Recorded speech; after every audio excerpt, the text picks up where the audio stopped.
Good morning, everybody, and thank you for joining us this morning. During this time of social and physical distancing, SACPA believes it's important to keep engaging with the public on issues of the day, and in order to do so, we are very thankful for the continuing support we receive from the University of Lethbridge, Shaw Spotlight, and the Lethbridge Herald.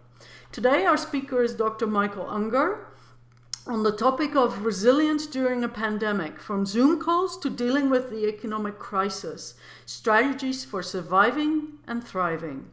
Dr. Ungar is a family therapist and professor of social work at Dalhousie University, where he holds the Canada Research Chair in Child, Family and Community Resilience, and is the scientific director, Children and Youth Refugee Research Coalition.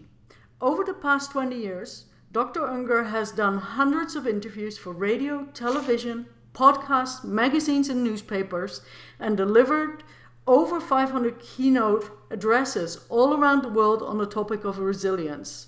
He is among the best-known and best-selling author in the field with 200 peer-reviewed papers and 16 books. His latest work is Change Your World: The Science of Resilience and the True Path to Success. Thank you very much for joining us today, and we look forward to your talk.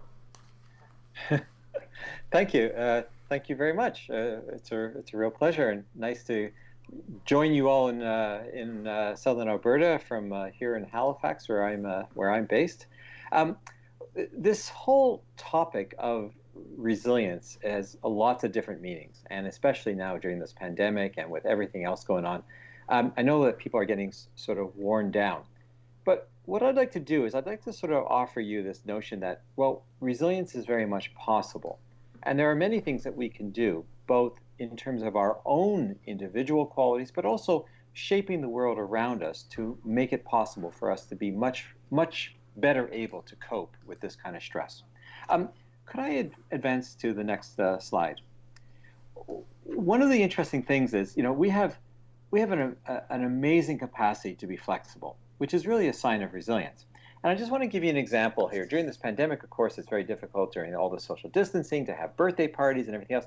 And I watched as a neighbor of mine, a good friend, held one of his big birthdays. And what we all did as a community was we had a drive-by birthday. So I just want to show you a little bit of what this adaptation in a time of pandemic looks like when you want to hold a birthday party. Can I just have you run that for a second?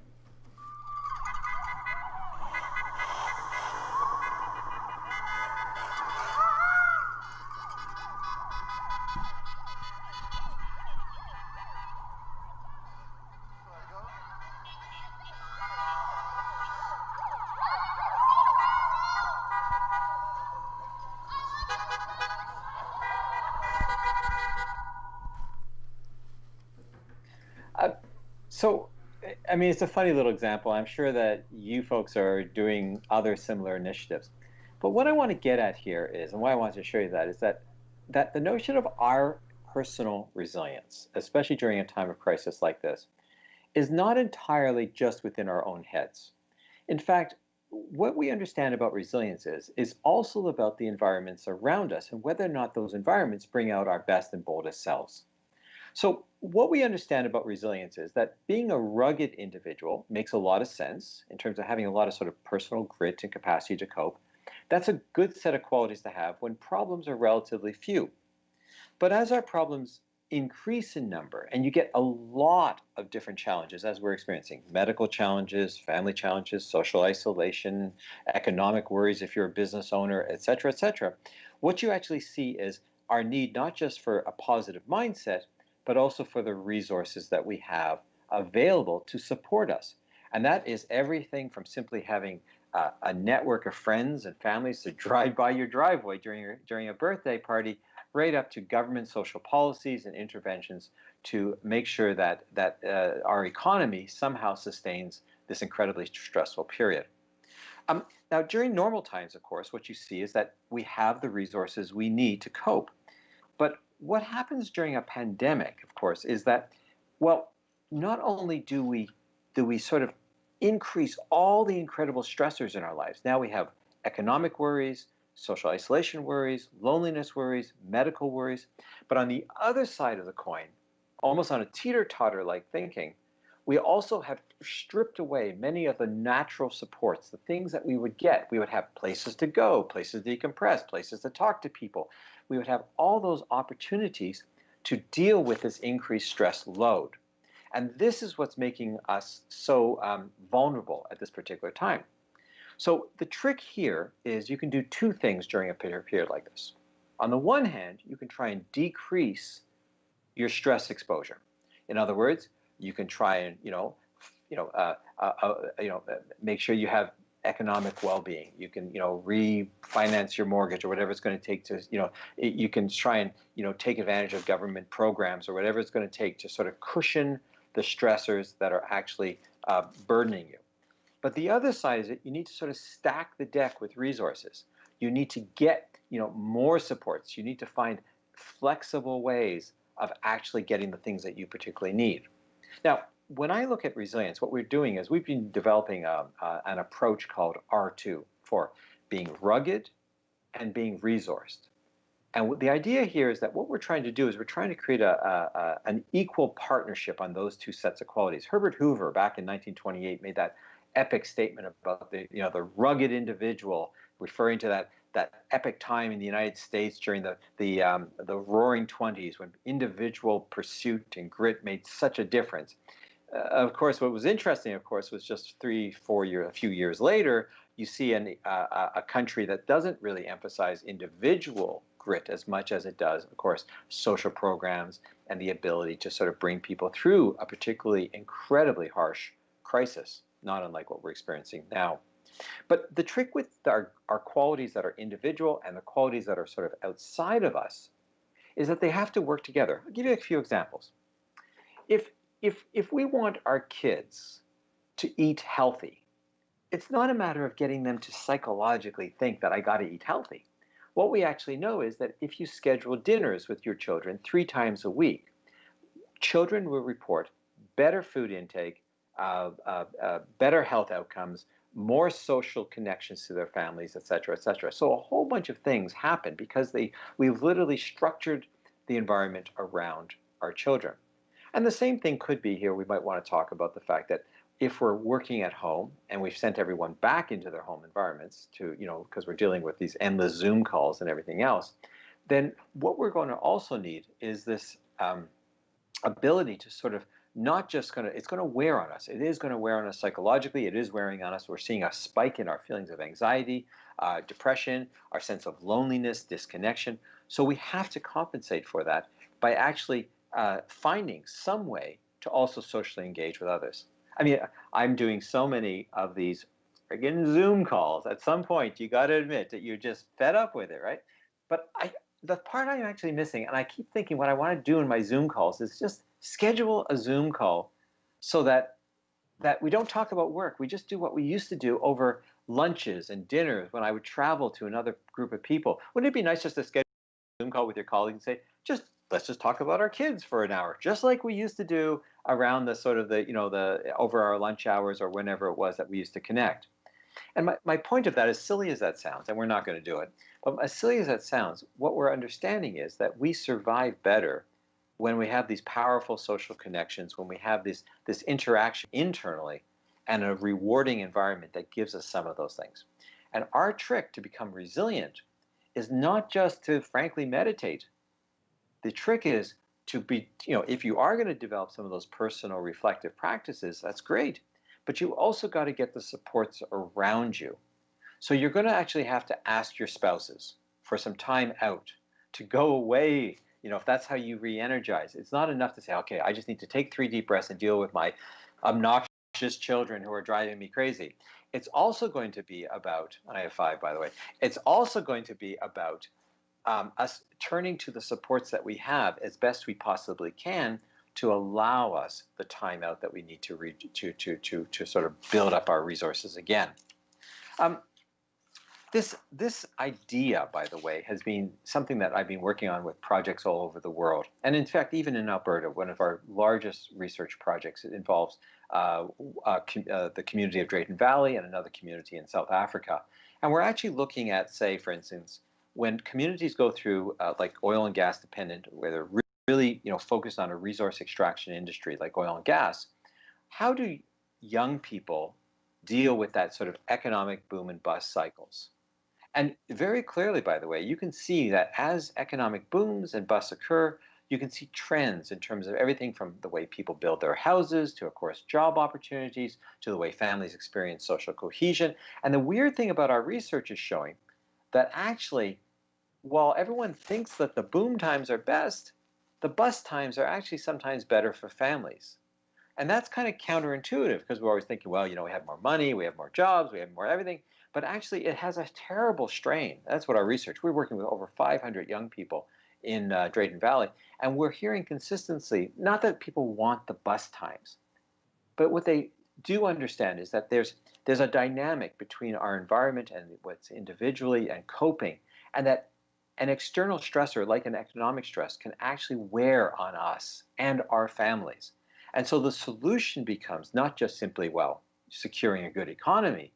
The solution also has to be thinking about other factors that make us resilient. And that is things like maintaining connections to our family, maintaining connections to our community.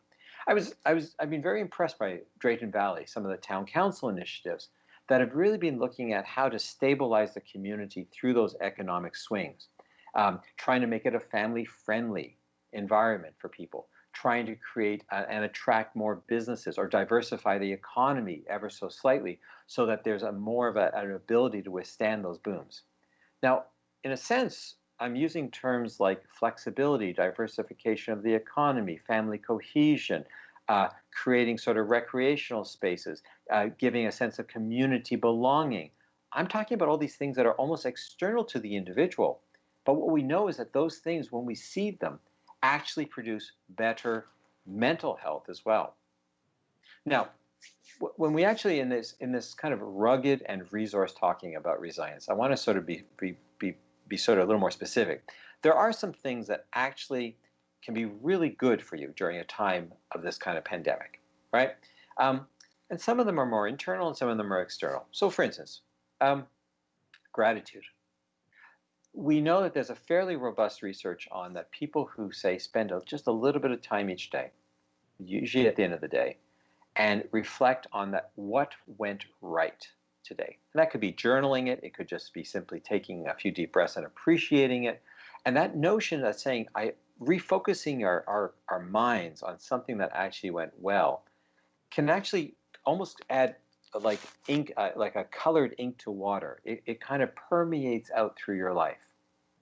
In the same way, by the way, having an optimistic perspective on the future, maintaining a sense that the future is possible, that things are going to get better. I know it's easy to get inundated by the news and see it all as doom and gloom, and watch the stock market if you've got investments and you're nearing retirement or something, and everything seems just that tension. But we also know that people who are more optimistic tend to be better at getting information. They tend to have better social networks, by the way, as well. They tend to take advantage of making relationships with others. They tend to be able to fight back anxiety and depression as well. One of the funny things about optimism, though, is people who are optimistic also gamble more. So there's always a little bit of a downside, right? So the optimistic person is really good, but then again, they're also, don't keep them away from the casinos, okay? But optimism is not just something internal. Optimism is also fueled by external cues. And I give you an example. When Fort McMurray had the wildfires a few years ago, I mean, just tremendous devastation. But what was interesting was, and that the banks and insurance companies actually set up mechanisms or people on buses to go to the shelters and start getting people to get their claims for their insurance settlements, getting those insurance settlements going, as well as giving them access to cash during that crisis. And what was interesting for me was that there was a very concrete example of how even something like optimism is bred by an external resource coming to help us. So what happened was that people who got their insurance claims settled very quickly were able to start rebuilding within just 6 months of the fires. Not everybody, but many people had the resources to actually start. If you want to give people a sense of belonging, future orientation, a sense of personal efficacy, or what's called that control, These are all things that are foundational to you being able to withstand complex stress in your life. What you do is you basically don't send in a psychologist, you send in an insurance representative after a wildfire. And I'm not making that up. This is actually what happened, and this is actually what we now know is the science of resilience. Is that while we're looking to sort of fine tune our thinking, and it's good to have a positive attitude or show gratitude, it's also important that we find these supports around us, and that becomes the key. So things like making sure also during a crisis like this that you maintain good nutrition. It will change. Literally, we know that what goes inside our guts changes our thinking, our ability to withstand things like anxiety and depression. There's definitely connections there between eating well and your ability to withstand at a biological level these mental disorders. We know that there's your good sleep hygiene will also make you stronger and be able to resist anxiety, and that for most of us adults, that's usually about 7 hours a night. For our teenagers, that's more like 9. Younger kids, even more sleep. And it's absolutely remarkable that you watch people who are digitally, addicted, right? Completely ruining their sleep hygiene and then making themselves weaker when it comes to the stress involved, well, that we're all experiencing. And finally, of course, physical activity. Getting out, walking, and if it's inside nature, probably even better. We have a propensity that these external environments, getting outdoors, getting some exercise, actually again elevates our mood and makes us able to resist some of the heavier consequences of what is this cumulative effect on our bodies of these kinds of stress. By the way, there's other things that we see consistently in our research on resilience as well. Things like structure and routine. This is great for kids, by the way, because you can actually enforce the structure on them. But there's something about us adults too that if I go through and I routinize my day somehow, and then the next day I wake up and I follow the same routine, then generally speaking, what people experience is that life becomes predictable. The world around me tells me that if I got through yesterday, I will get through today. Now, it used to be, I used to at another time, I used to give the example of you go to your favorite coffee shop, you pick up your same order, the barista or the person behind the Tim Hortons counter, practically slides the doubles, whatever it is, right across at you because they know your order. There's that sense of continuity, that life is predictable, sense of community, you're known somewhere. These routines actually trigger really a calming in us. So, I often say to people, one of the first things, back in March and April when we started social distancing, working from home, watching businesses close and everything else, probably the biggest change immediately was this break in our routines. And I compared it to people who retire. Retirement is deadly. It kills us off. It culls the herd.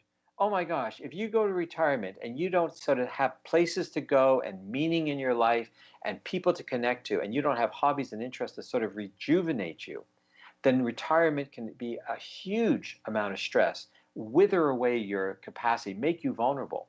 Sorry if I'm being pessimistic here, but the truth is that when a good retirement is one that people transition to while they're still working. They create new identities, new experiences of control. They explore new parts of their lives. They make new social relationships that will all be substitutes for what they've lost. And in a sense, what I'm saying here today with the pandemic and everything else is we're having to do the same thing. We're having to find the alternatives. My wife, she is doing shopping for the neighborhood, especially for some of the more vulnerable people who might be where their immune systems are a little bit weakened, elderly or whatever. So she's found that part of her routine, and other neighbors are doing all kinds of other contributions like that too. I guess I'm sort of hinting at things like this notion of supportive relationships are really important. Us having a sense of control in our lives. And if I might, even through this pandemic, even as we move away from our offices, a lot of us are going to feel almost this existential crisis of identity. Who are we? Are we still that person who's employed? Do we lose? I mean, what is it? One of the many of the fashion stores, they're going under because no one's buying the clothing that we used to dress ourselves up in to go to the offices or wherever, right? And And as silly as that might sound, not for the businesses, but as silly as that, people are that superficial that we're supposed to, who cares? But actually we do.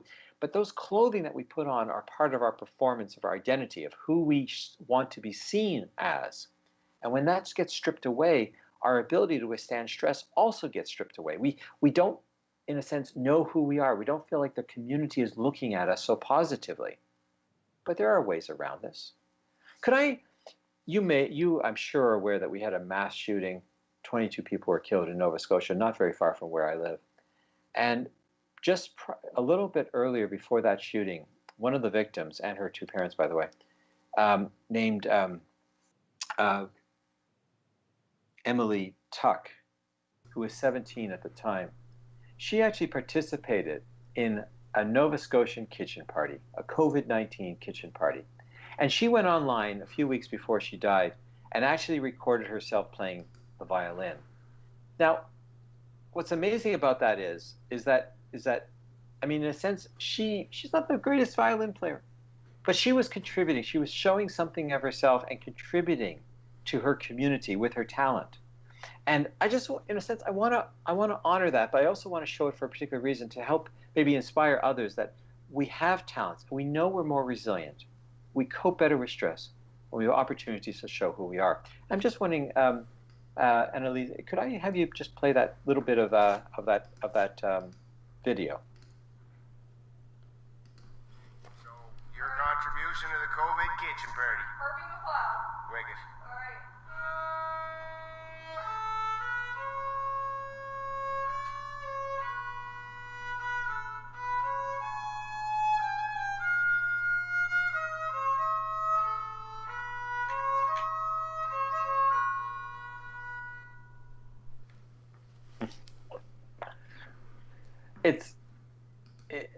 I just want to really honor that contribution. I know that then I believe when they were honoring all the victims, Natalie McMaster and other famous artists sort of did a duet with her even after her death. And there was something about that moment that brought a tear to many people's eyes as we sort of watched this young woman doing what she had to do to sort of just show her talents. And I wanted to sort of make sure that we all feel that same permission during this period, so that our identity, our sense of control, these themes of making a contribution, of feeling part of something in our communities.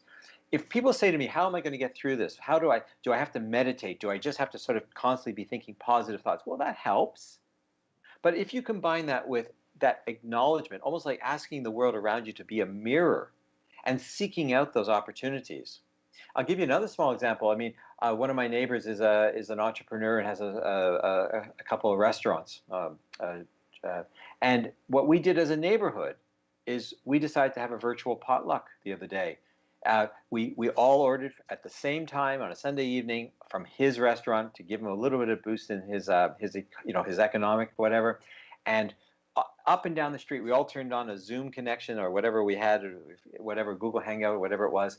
And we all just sort of ate together as a community, even though we're maintaining the social distance.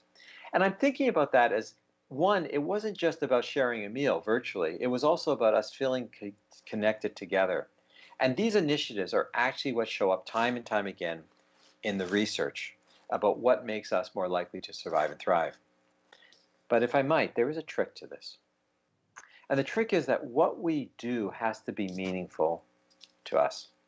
So when Drayton Valley was experimenting with how to help people cope with the economic booms and busts, they had to find the right things that were meaningful to people there, which meant the certain kinds of activities in the community. They started community suppers, for instance, something that was culturally appropriate for that particular community that all remembered, where people had grown up with church suppers and that type of thing.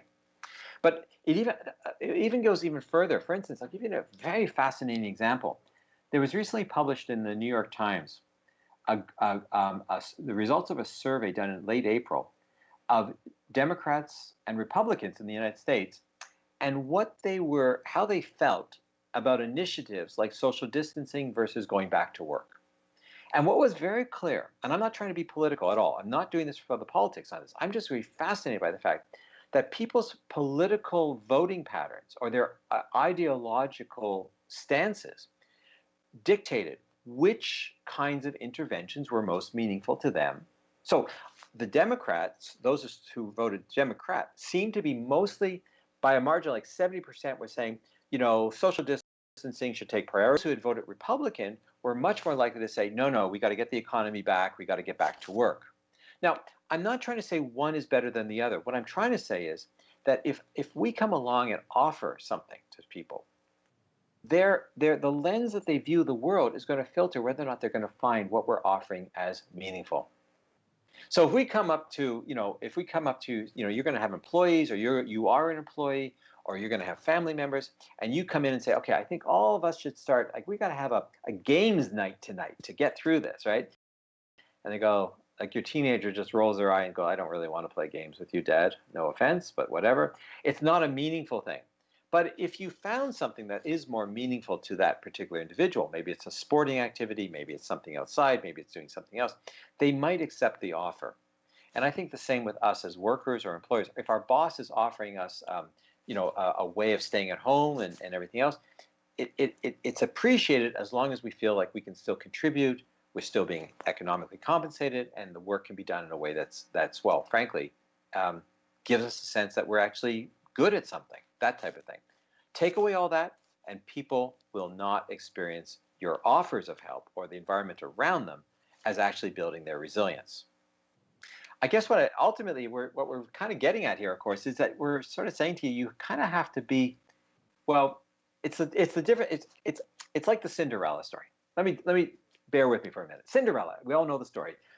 Girl raised, abusive, father dies, mother dies, orphaned, living with the evil step-parents. Poor step-parents, they always get a bad rap in these stories, whatever. And somehow or the other, right, she grows up, she's good of heart, fairy godmother turns pumpkin into golden carrot, she whisks off, meets the prince, marries the prince, and everything's sort of perfect. It's kind of like Meghan Markle, if you kind of think about it, right? Okay, she gets the prince. But that story is always focused on what Cinderella has inside of her, as if somehow just being good of heart gets you the prince.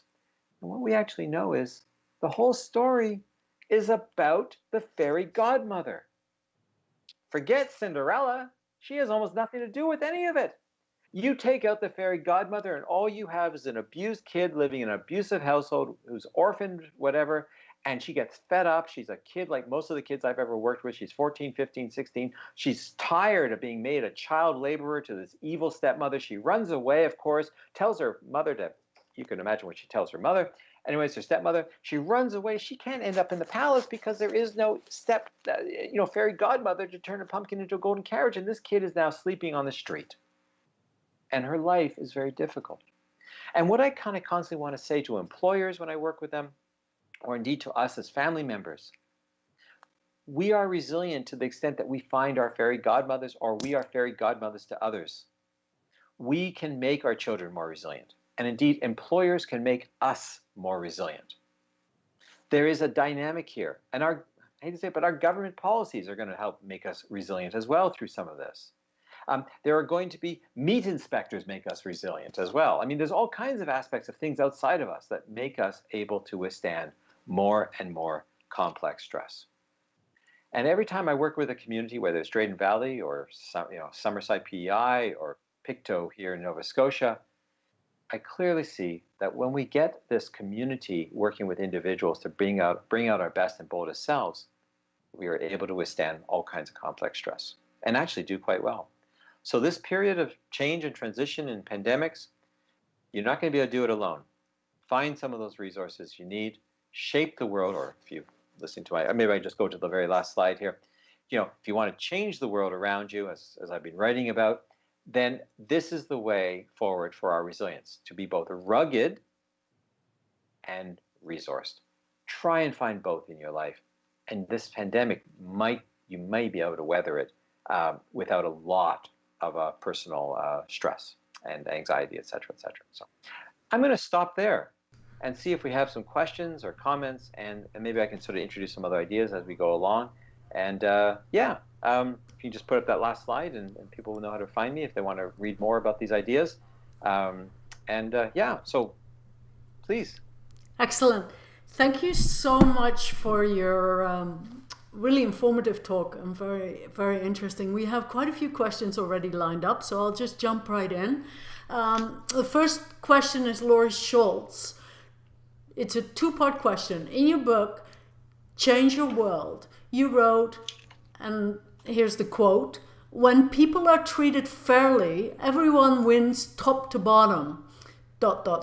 requiring fewer jails, emergency rooms, and rehab centers," end quote.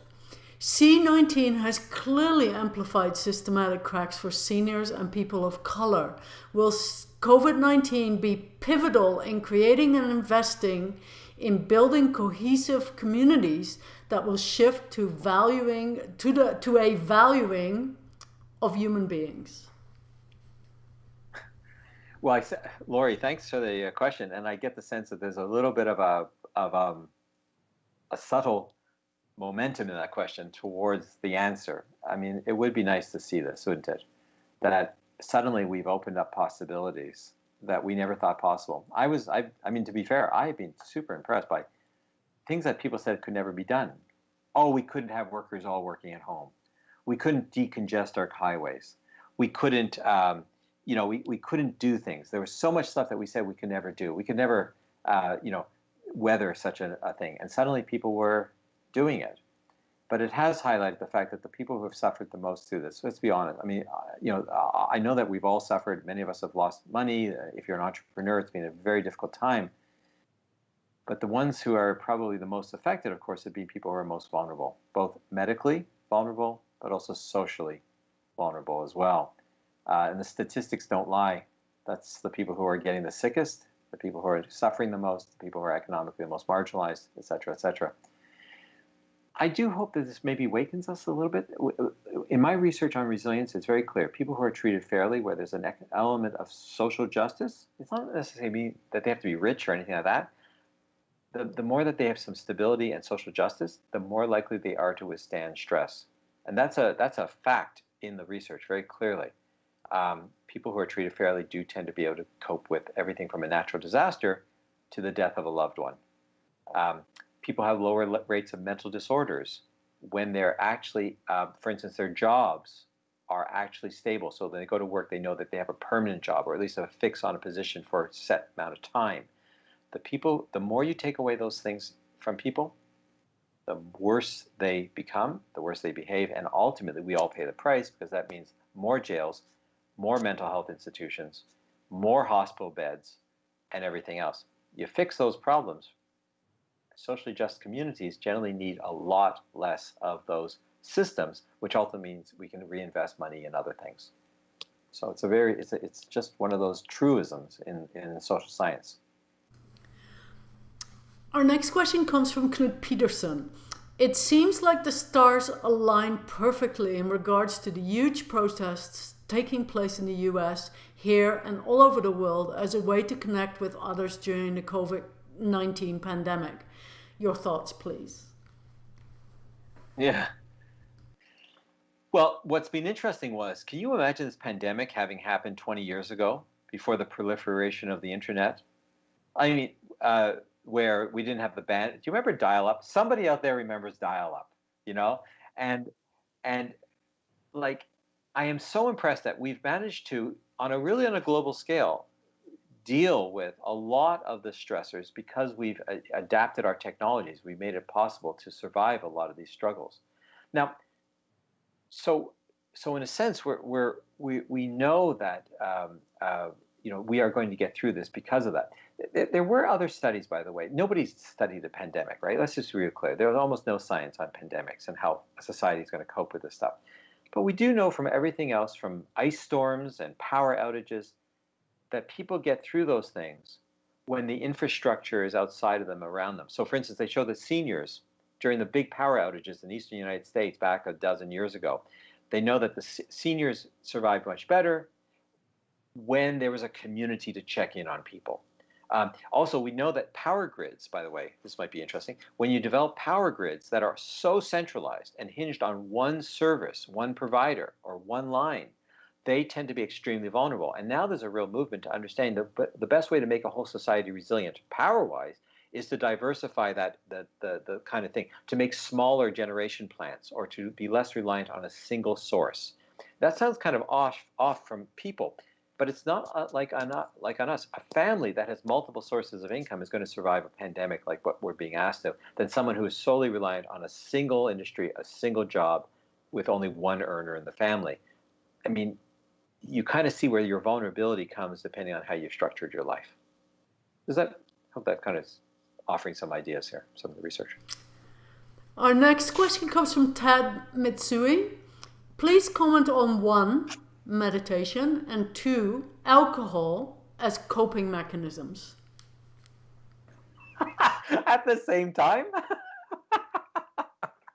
That's a great question. I've never been asked that. So meditation and any sort of contemplative practice, and let's be clear, you don't have to sit in the corner, cross-legged in a position chanting. There's lots of contemplative ways. You could go out and walk your land. You can be in amongst the forest. You can be gardening. You can just be, out in a space of reflection. Anything like that is also a contemplative exercise that grounds you and is going to give you a pause and just kind of clear your head and keep you focused.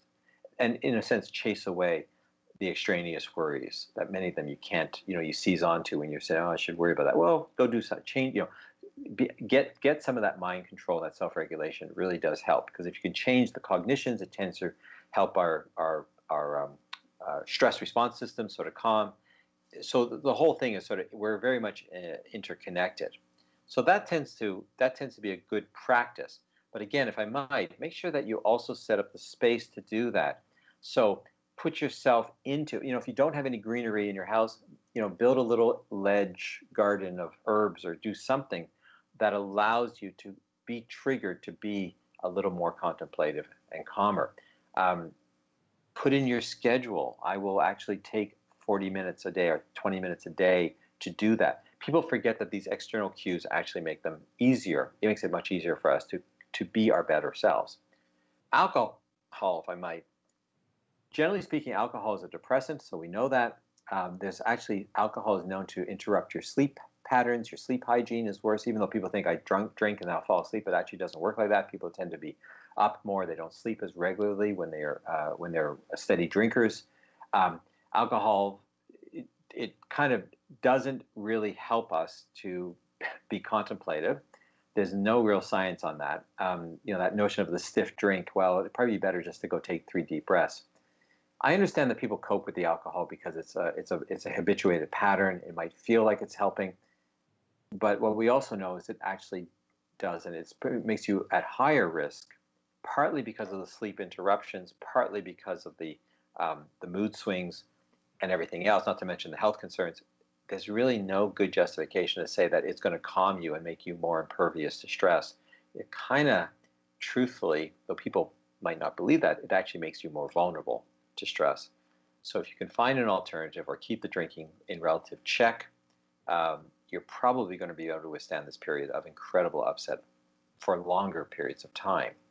What can I say? I mean, that's the science behind it. Maybe people are saying, no, a good stiff drink helps. Well, it probably doesn't, but you're probably experiencing that because you're not having any other coping mechanisms. If people got rid of all the alcohol, they might find that, and they use these other strategies, then they probably feel that overall their life would elevate up. But what can I say? That's what the science says.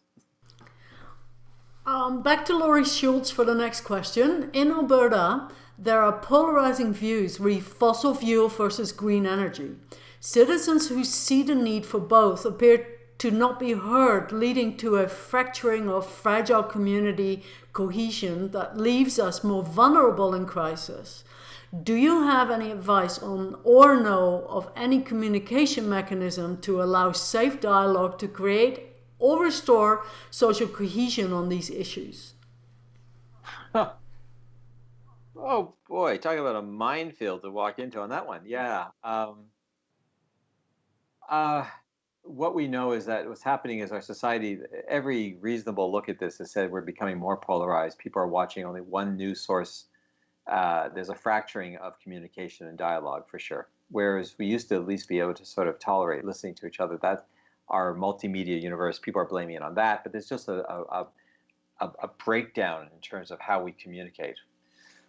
What I have seen is that people who, when you create common, what I've seen is that if you can create a common space where people can agree on one thing, like a community dinner, everyone can agree that the lasagna is good. People will then sort of, if you can create points of contact where you can agree on something, then people tend to tolerate the where they are in discord. What's happened, of course, is that we don't create that common space anymore. So we don't attend the same institutions. We don't share the same activities largely. So what's happened is you don't, all you see is polarized. You have one group of people who believe in one thing, and they're not really spending any time together. Anything that brings us in closer proximity, and social activities, spaces that we share, our kids playing the same teams, you see that stuff tends to break down that polarization. If I could, on the other side of that question is, in terms of diversifying the economies and all this kind of stuff, look,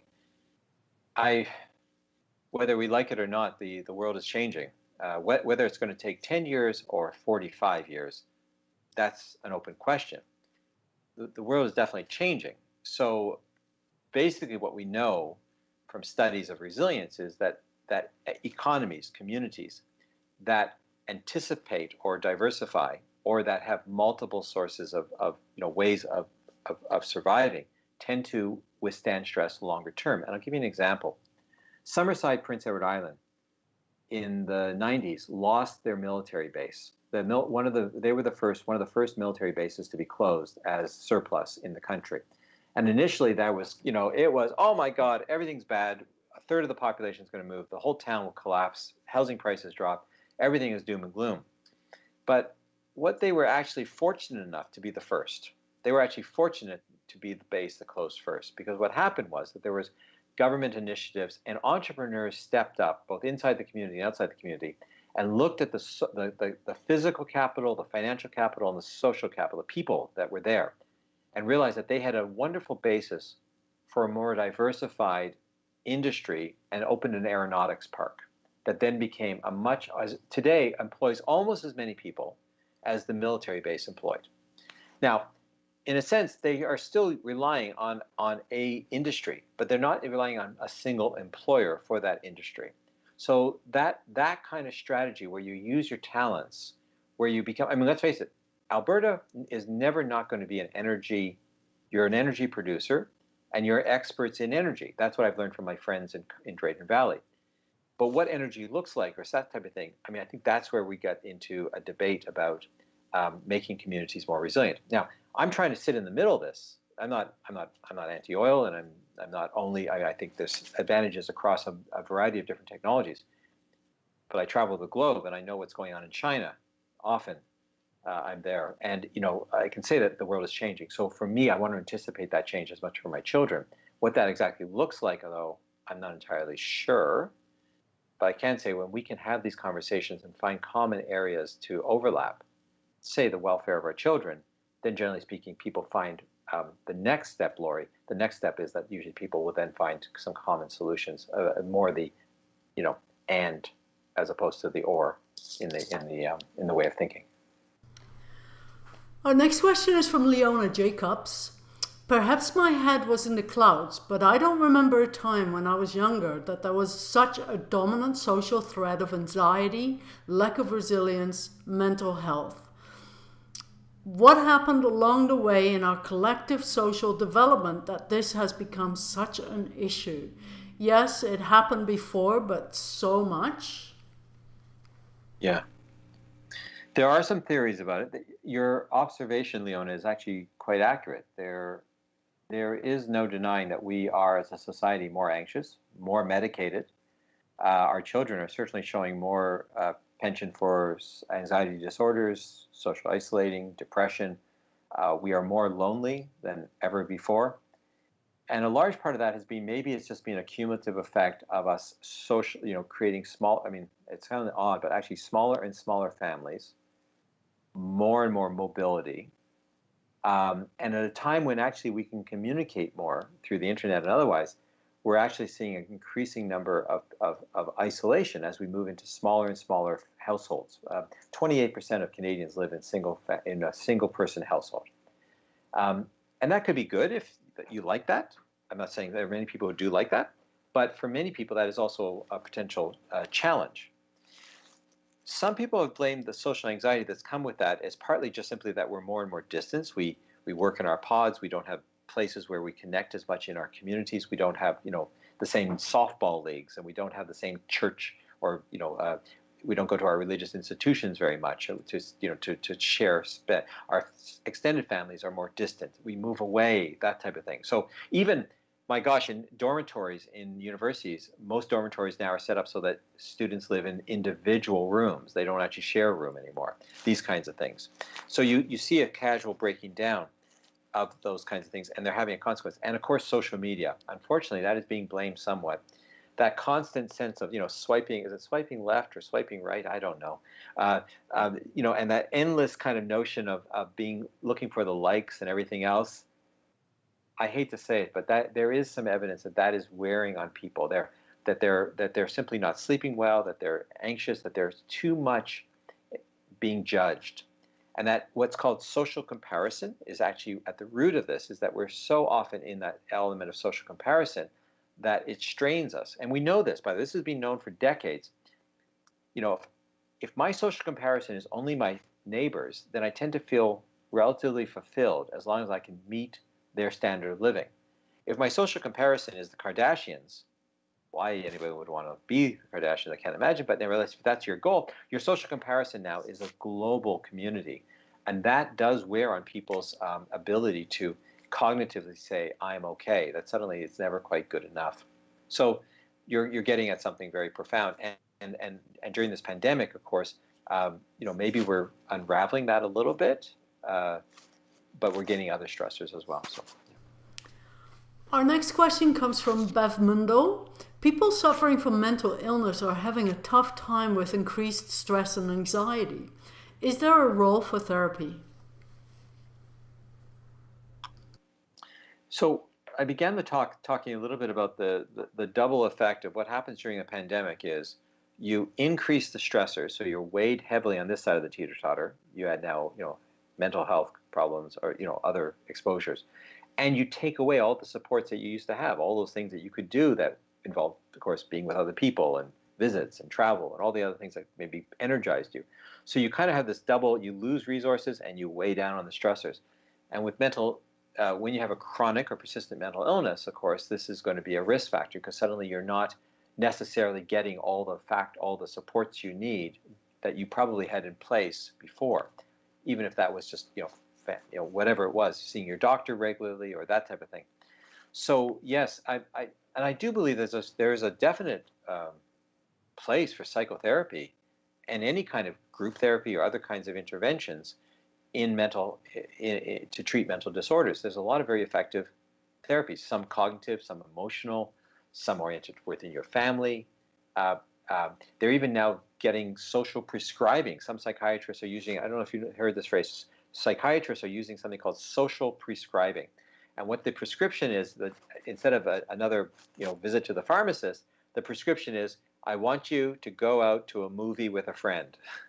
Or we're going to set it up so a volunteer takes you out to a movie or something. And the idea is that there's this kind of creating a rich environment, or as my book says, changing the world around people with chronic and persistent mental illnesses so that they have the supports, much like the Canadian Mental Health Association has done with their clubhouse models for decades. The idea of giving people meaning and connections and supports, et cetera, et cetera. And in the absence of those, or maybe in combination, even better if I could, Bev, in combination with those, psychotherapy and other kinds of more clinical interventions are very, very effective. They're even more effective when you combine them with some of these changes in people's worlds as well. So I would I wouldn't do this on your own. There's a lot of good helplines. I know that there's variations on the kids' help phone for kids. There's adult resources as well. Reach out for help if you need it, for sure. But also think about some of the natural resources you have already in your world, whether that's a garden or a neighbor that you could go for a walk with on two sides of the street or something. These are all possibilities as well. Heather Oxman, As a person without a fairy godmother, or much of a network of friends and a mental health challenge, how can I build my depleted resilience in isolation? You know, that is such a challenging, Heather, because of that, what you just laid out there is, you're already dealing with the stress of perhaps the vulnerability, maybe it's not a problem, that of a mental health challenge, and then you're layering that on with some social isolation, et cetera, et cetera. What I've discovered is that there are, at least in Change Your World, what I identified was that there were 12 things that we need outside of ourselves. And if I might, there are things that we can sometimes do. Okay, so you don't have a close relationship with another person, but we can create, in a sense, a powerful identity by doing something that we can show to other people. Like, sometimes people think I must have a connection with another person, but you don't, actually. If people don't have that, you can, at least, if you feel connected to a bigger goal. There are people, during when we needed face masks, there were people who were relatively socially isolated who became part of a movement sewing face masks. Their connection to an individual didn't increase, but their connection to an idea did, as well as their identity as, now I'm a valued and contributing member of my community. When we find those kinds of things, we can actually elevate our mood, feel like our life has meaning. We find it through spirituality. That's another path. But we can also find it through physical exercise. I mean, even if you're not isolated, even if you are isolated, you can still, elevate your mood, be more impervious to anxiety by also making sure you have an exercise regime. And that can be done, even in these times, that can be done. You can modify your diet if that's possible. If you can find somebody else online who will reinforce your diet, it's funny, one of the biggest determinations of what we eat is actually who we hang out with. People always think, I'm going to diet. No, forget the diets. Find a group of people who eat the way you want to eat. Then start eating. It was so much easier. It's so much easier. Change the people around you, and your eating habits will change as well. So it's a little bit of that cueing us from the external environment. So, think about your diet, think about your identity, think about what you can control, think about your culture, think about things that you can share. Maintain structure and routine in your lives. You may be still socially isolated, Bev, or Heather, sorry. Bev, I think there's a question with Bev. Heather. You might still be socially isolated, but at least, Heather, you'd be other things that would make you much more stronger through this particular period, until you can find some of those relationships or put them back in place. And by the way, professionals are good relationships too. There's nothing wrong with, a lot of us have, during a crisis like that, we'll find a professional in our lives, or a support worker, or a case aide, or somebody who also becomes part of our social network, who validates us. There's nothing wrong with showing them our identity, showing them our talents, feeling part of a broader community through those relationships as well. Our next question comes from Leona Jacob. Oh no, sorry, I've done that one already. Laura Schultz. It's been said that a measure of a successful society is how well it takes care of its most vulnerable. What can we do to strengthen the social contract and social investments to protect the vulnerable?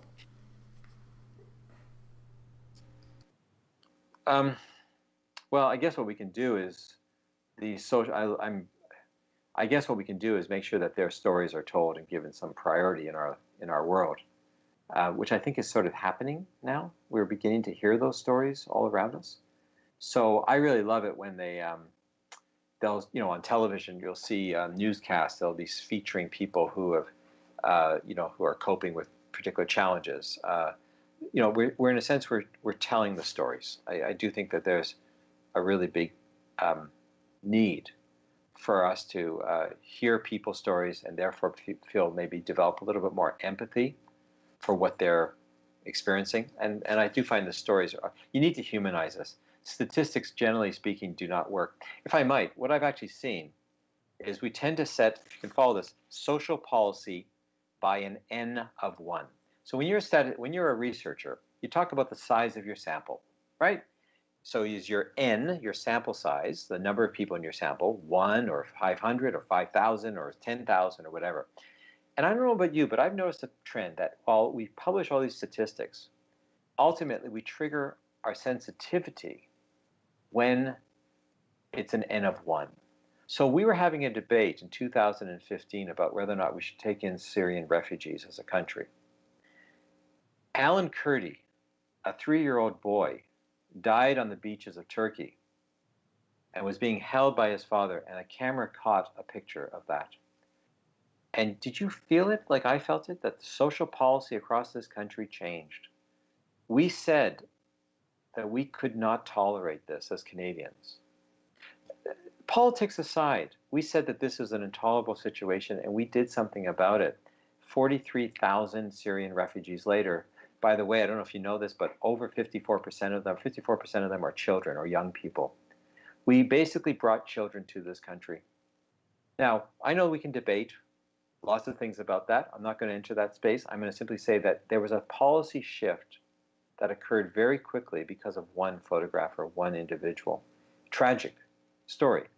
But I'm hoping also that one individual can inspire us also for the positive, right? That it doesn't always have to be a death. It can also be a life. A Nelson Mandela, an inspiring person here in our own country, Jane Jacobs and her new urbanism, whoever you want to follow.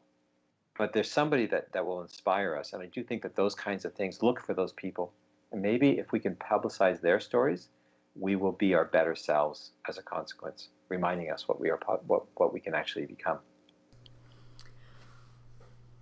Our next question is from Knut Peterson. Being able to deal with stress is arguably relative to people's current situation, i.e. a refugee fighting to stay alive versus people with adequate social safety net, are very differently affected by the current pandemic. What role do you think a political leader plays in terms of making people feel supported? For example, Trump versus Trudeau. Let me walk a little bit around that and go. I don't think political leaders alone make us resilient. Trump is a phenomenon that was put there because there was a long period of neglect, or people felt that there was a group that was being very badly neglected by social policies. A lot of change had been happening economically, and people felt like they were being left behind, and others bought into an ideology. Trump is not there alone. He's there because the people in the United States have a belief system that put him there, right? As that woman famously a few weeks ago said, I have a right to my haircut. I have a right to a haircut. Nobody is going to tell me that I can't get a haircut. This whole coronavirus thing is a whole hoax or whatever. I don't believe the scientists, et cetera, et cetera. Look, when you start from that premise, that's an ideology. That's what people believe. And that's what put the politicians in power. I think we have to take some responsibility for, if our politics here in Canada, and let's be honest, our politicians don't have that same span, right? I mean, I know we can debate politics, conservatives, left, right, and everything else, but really, compared to many other countries in the world, I traveled the world. Me and Air Canada, we're friendly like this, or we were, anyways. But if I might, we're relatively close because I think as Canadians we are relatively homogeneous in our belief systems. Right? We dicker, and we have disagreements, but we're not like this. And so I do think that we get those politics based on that. And if I might, our resilience is tied up with our resilience. I am worried if we don't solve some. I am worried what I'm seeing south of the border because I don't think they're setting themselves up for resilience as the economy changes. Right, they are actually going backwards instead of forwards. Even though there's a lot of money being made, but actually they're not necessarily anticipating the next big change coming. And I hope that in Canada, our politicians are going to be a little bit wiser and reflect what people want, which is to anticipate the future and make us more resilient in the future. We have a healthier population. We have better health care. These are decisions that have been made because we believe in a social contract, which makes us all collectively more resilient. If I might just end just one last little note here, which is the whole anti-vaxxer. This is what's going to start happening in the next 2 or 3 months. This whole anti-vaxxer is going to movement is going to take hold. And what they're doing essentially is saying, I'm going to break the social contract. I don't need to vaccinate my child or myself because everyone else is going to do it for me. So they're going to go for herd immunity, right? And they only benefit because they don't participate in making everyone healthy. They're going to do it selfishly just for themselves. And it's an unfortunate anti-science kind of idea, but it also reflects an ideology that not only is anti-science, but is also anti-social, the social contract that keeps us all healthy. Go travel to a country that has polio, and you will change your mind about vaccinations, because there is some real threats here. So anyways, I'm just saying politics represent people, and our decisions are often represent whether or not we hold to a social contract that we're all in this together. It'll be interesting to see what happens with that. We're right on 11 o'clock, but we have one more question. Would you entertain it? Sure, for sure. Please. It's by Ian Hurdle. The pandemic is a silver lining to allow populations to see and slow down the daily treadmill, to allow us to look around at near and far. Is there a way to maintain this new view in community? It is interesting. The animal, I live in a sort of just on the fringes of my city. There's a completely different ecosystem occurring. There's fewer coyotes and many more bunnies. The raccoon who lives in the tree has become very, very friendly. I mean, there's a whole change based on the fact that we are at home more, or not driving as much, et cetera, et cetera. It's really interesting to see. Will these changes sustain? Could they sustain? It would be nice to believe that some of the more positive aspects of this change will endure, like, say, working from home partially, more flexible work hours, these kinds of things. I'm optimistic, but I'm also realistic. I have a feeling that many of these things are going to go back to how they were, and the change is going to be incremental. Some of these very small things will remain, but overall we'll return to how we were. But I think it will have opened doors to possibilities, and there will be thought leaders and business leaders who will take these ideas forward and begin that transition, and we'll see over the next 5 to 10 years a transition. But I don't think it's going to all magically, they're going to open the doors and everyone's going to stay at home working. I don't entirely see that occurring, and nor do the people I consult with and talk to. I think they're seeing it as, hey, we can do this, but we're not quite ready to do it all the time yet. So. Thank you so much. We have 3 people, Heather Oxman, Laurie Schultz, Bev Mandel, all thanking you very much for the hopeful, great presentation, so necessarily on a timely topic, and I'm sure everybody else who's listening is really thankful for your presentation. Do you have any final words before we end the live stream? No, just all the best to everybody there, and please, if you need to read more, check out Change Your World. But also, it's a huge honor. I meet inspiring people all across this country, and all the best to you as we all weather this together. Okay, I will end the live stream now.